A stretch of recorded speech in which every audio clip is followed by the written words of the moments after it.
Cara agar terhindar dari fitnah Dajjal. Keluarnya Dajjal merupakan satu perkara yang pasti.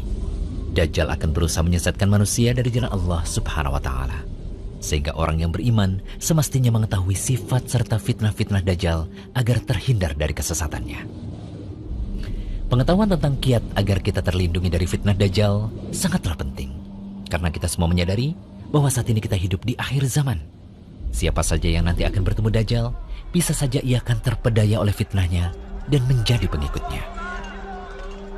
Nabi SAW telah menunjuki pada umatnya mengenai apa saja kiat untuk membentengi diri dari fitnah Dajjal.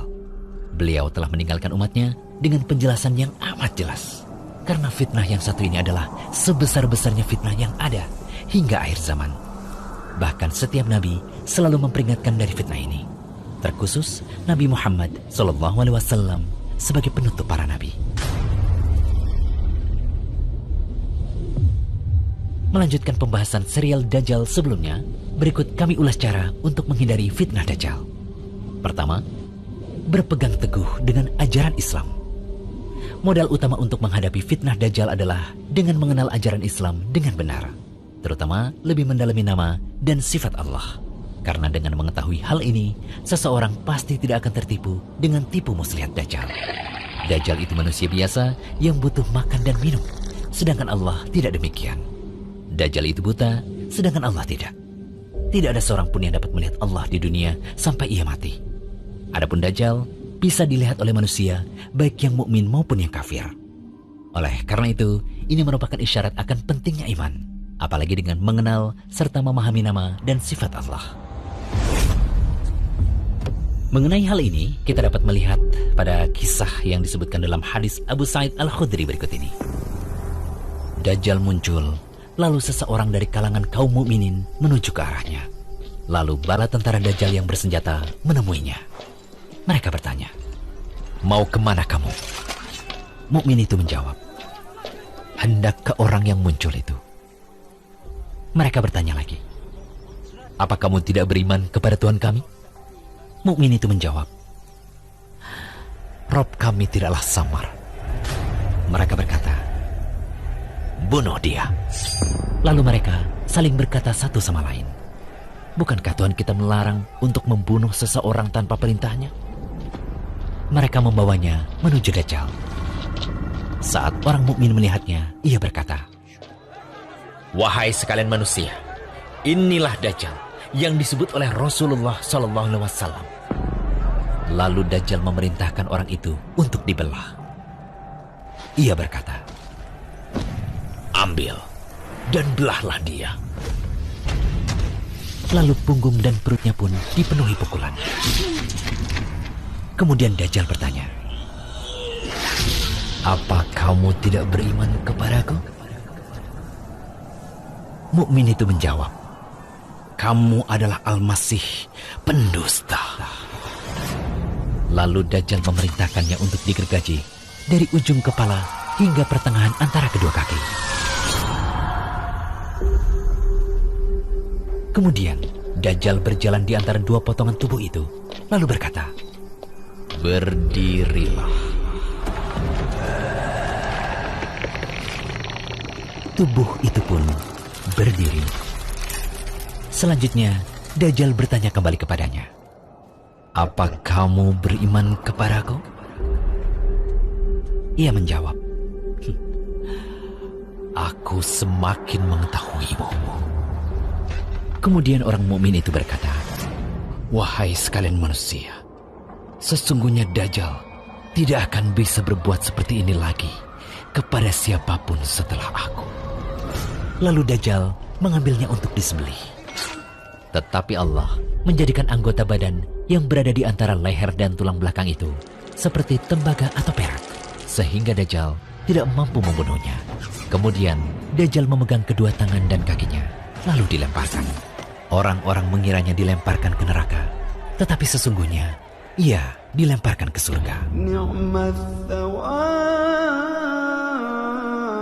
Setelah itu Rasulullah SAW bersabda, "Dia adalah manusia yang kesaksiannya paling agung di sisi Rabb seluruh alam."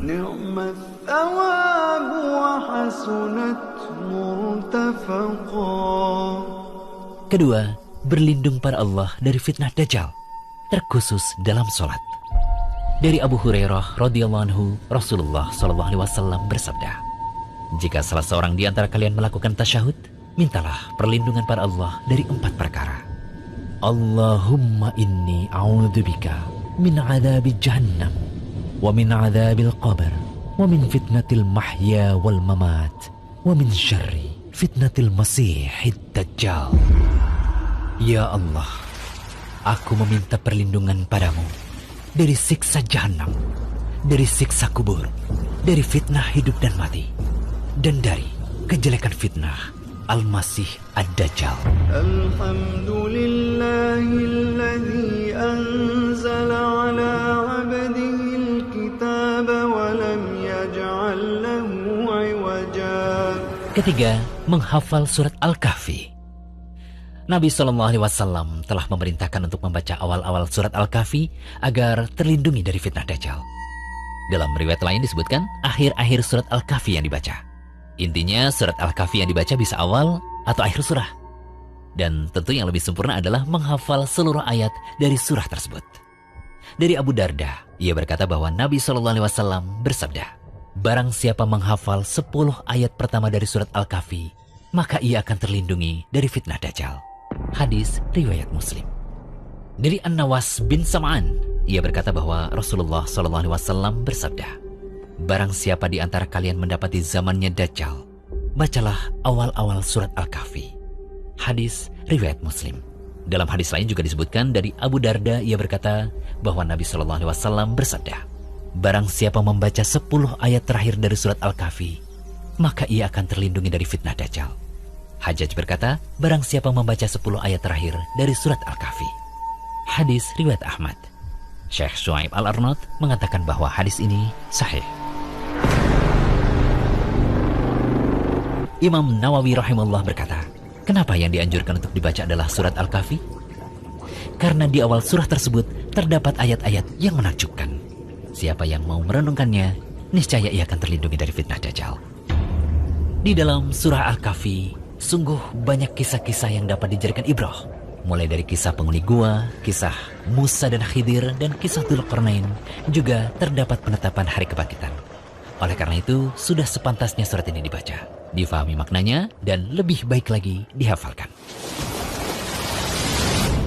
Keempat, menjauh dari Dajjal. Saat Dajjal keluar, jangan sesekali mencoba mendekat. Meski kita memandang ilmu dan iman sudah dirasa cukup. Karena bisa jadi seseorang menyangka bahwa ia memiliki iman yang kokoh, namun ia terperangkap syubhat Dajjal. Lalu akhirnya ia pun menjadi pengikut setianya. Dari Imran bin Husain, ia berkata bahwa Rasulullah SAW bersabda, barang siapa mendengar berita kemunculan Dajjal, maka menjauhlah darinya. Demi Allah, ada seseorang yang mendatangi Dajjal, dan ia mengira bahwa ia punya iman yang kokoh. Namun malah ia yang menjadi pengikut Dajjal, karena ia terkena syubhatnya ketika Dajjal itu muncul. Hadis riwayat Abu Daud dan Ahmad. Syekh Albani mengatakan bahwa hadis ini sahih. Semoga pemaparan kami ini bisa menjadi peringatan serius bagi kaum muslimin untuk benar-benar memperbanyak amalan-amalan tadi agar kita diselamatkan oleh Allah dari fitnah Dajjal.